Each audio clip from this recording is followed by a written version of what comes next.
Tem aquela velha frase, né? O inimigo do meu inimigo é meu amigo, será? Bom, o ex-presidente, que segue inelegível até 2030, é sempre bom lembrar, ironizou que o presidente Nicolás Maduro, da Venezuela, seria seu amigo, após o líder venezuelano questionar as urnas eletrônicas. Podem não ser amigo, mas os dois usam a mesma fake news sobre as urnas, olha que coincidência.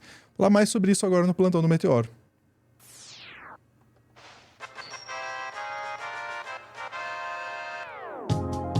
Ah, my friend. Pois é, eu vou chamar a Day Oliveira aqui na tela para explicar esse plot twist estranho que está acontecendo aí. Primeiro com o Maduro, né? Inclusive a gente falou isso no corte no outro dia, sobre o Maduro falando pro Lula tomar um chazinho. E agora Bolsonaro entra nessa história. Me conta esse contexto, por gentileza. Então, né, para começar, é estranho a gente ver, né, o Maduro, ele em algum momento dizendo pro Lula tomar um chá. Ah, você se assustou com o que eu falei, então vai tomar um chá de camomila. É muito estranho a gente ouvir esse discurso, né, porque existe uma relação muito amistosa entre os presidentes e entre os países da América Latina como um todo, né? Pelo menos uma lógica de respeito, não com o Milei, ok, a gente vai lembrar do Milei, extrema-direita, não existe isso, mas, em geral, sempre houve uma relação muito boa dos países da América Latina. Mas aí, por exemplo, e é um problema muito sério, né? É quando a gente tem um presidente de um outro país disseminando fake news sobre a nossa eleição brasileira, né? A gente já falou muitas vezes sobre as urnas eletrônicas, vamos voltar a falar hoje. E aí, após a declaração do Maduro, né, o Bolsonaro ele fez ali uma ironia nas redes sociais, como sempre, né, porque ele usa as redes sociais exatamente para isso.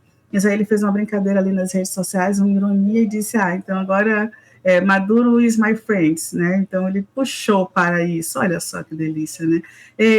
Mas tem uma questão, o Bolsonaro, de fato, ele devia estar incomodado pela comparação, já que ele vive, volta e meia, falando da ditadura venezuelana, mas o discurso é o mesmo, então a comparação faz todo sentido. Um detalhe é que depois da declaração de Maduro, né, o Tribunal Superior Eleitoral, inclusive que teriam pessoas, né, delegados ali fazendo uma apuração na eleição da Venezuela, se manifestou. E a gente vai ver um pouquinho sobre isso, para comentar também o que Bolsonaro falou. Vamos lá, Lúcia? Bora. Gente, o Tribunal Superior Eleitoral se pronunciou sobre a fala de Nicolás Maduro. Olha lá, vamos lá. TSE diz que urna brasileira é totalmente auditável.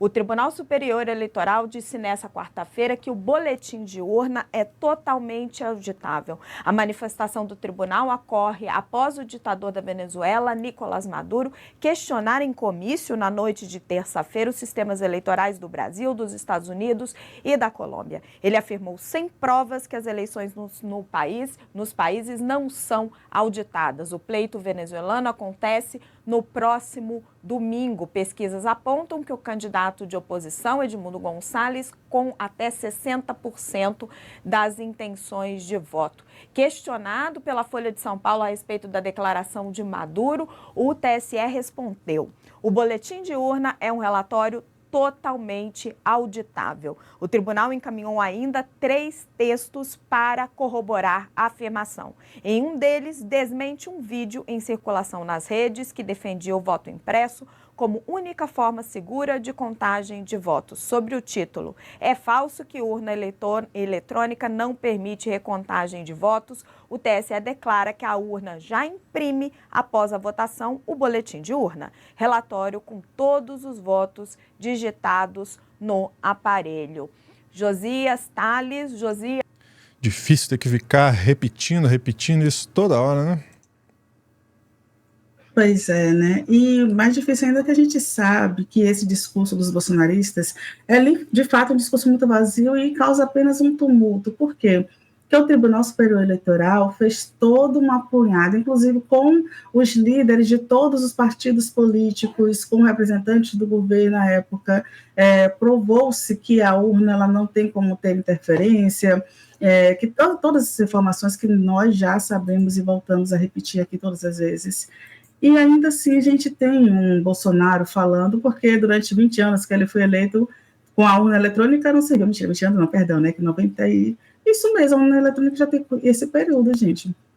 Mas então, durante quase 20 anos que ele foi eleito com urna eletrônica, não tem problema nenhum, mas a urna eletrônica, a partir de da última eleição que ele perdeu, aí sim ela tem esse problema, né?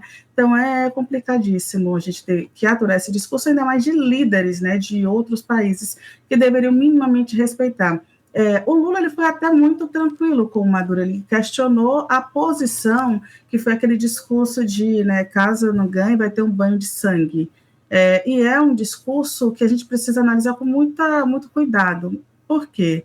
Porque, sim, os chavistas, eles lidaram ali, né, nos últimos anos, com muitos problemas, muitas interferências, muitas tentativas de golpe, e, de fato, a gente vem acompanhando derramamento de sangue nas eleições. Mas esse tipo de discurso, em um momento, né, de crescimento do fascismo e da extrema-direita, também dá margem para uma lógica de golpe, né?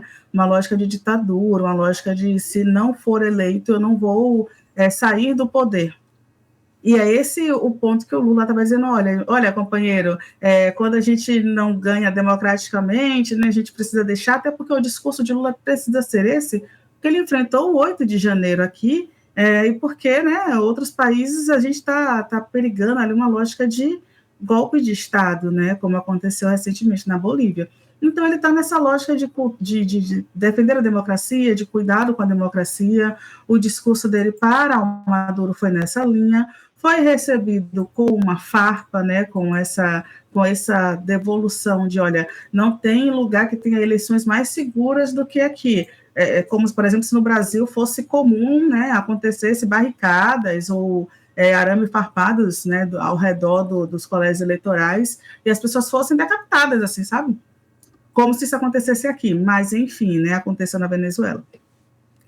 Mas tem uma lógica no que o Maduro fala sobre ele ter esse cuidado, ele defender com unhas e dentes o chavismo e o não avanço, né, vamos falar assim, da direita, que também tenta tomar esse poder de uma forma muito violenta e abrupta. Então, tem esses dois lados, mas o Bolsonaro não gostou muito de ser comparado com o Maduro por uma questão, né, uma coisa muito básica, porque é sempre aquela pessoa que ele questionava, que ele odiava, que ele soltava sua bile contra, né? E que ele usa como case para falar, inclusive até os filhos, né? Quando vão aos Estados Unidos para dizer de ditadura, fala, o Brasil está virando uma ditadura venezuelana, como se eles não estivessem mudando de país, indo e voltando todos os dias para falar sobre, né, problemas que acontecem no Brasil. Eita, Bolsonaro. Aí eu vou te pedir, Lúcio, para colocar, por favor, né, o tweet do Bolsonaro, e aí ele compartilhou uma matéria, né, que falava justamente sobre a relação. Detalhe, o Bolsonaro, a gente pode questionar algumas capacidades psíquicas, cognitivas, mas o Bolsonaro, ele sabe exatamente o que, né, se quer dizer quando se faz uma comparação do pensamento, né, da urna eletrônica com o que ele fala, né?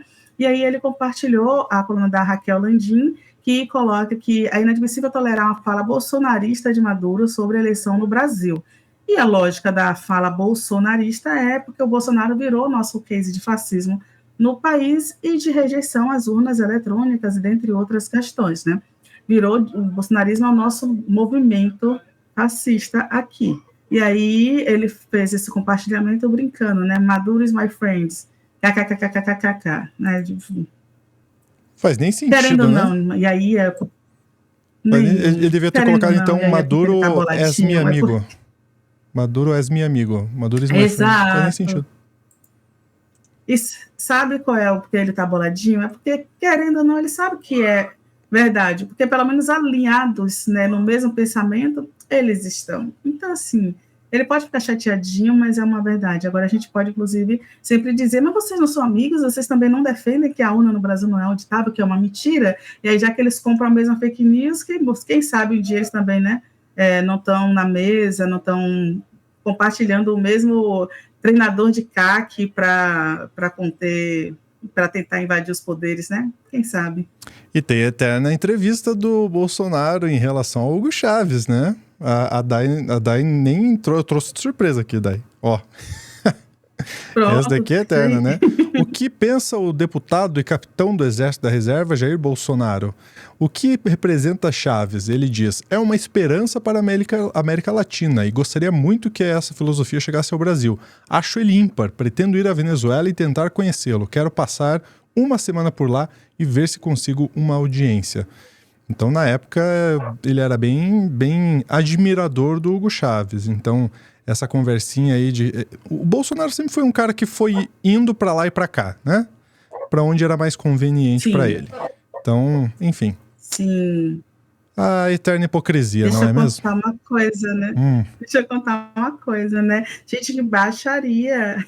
Eu não conhecia essa entrevista, mas eu sabia que ele já, né, tentava ali flertar com alguns movimentos.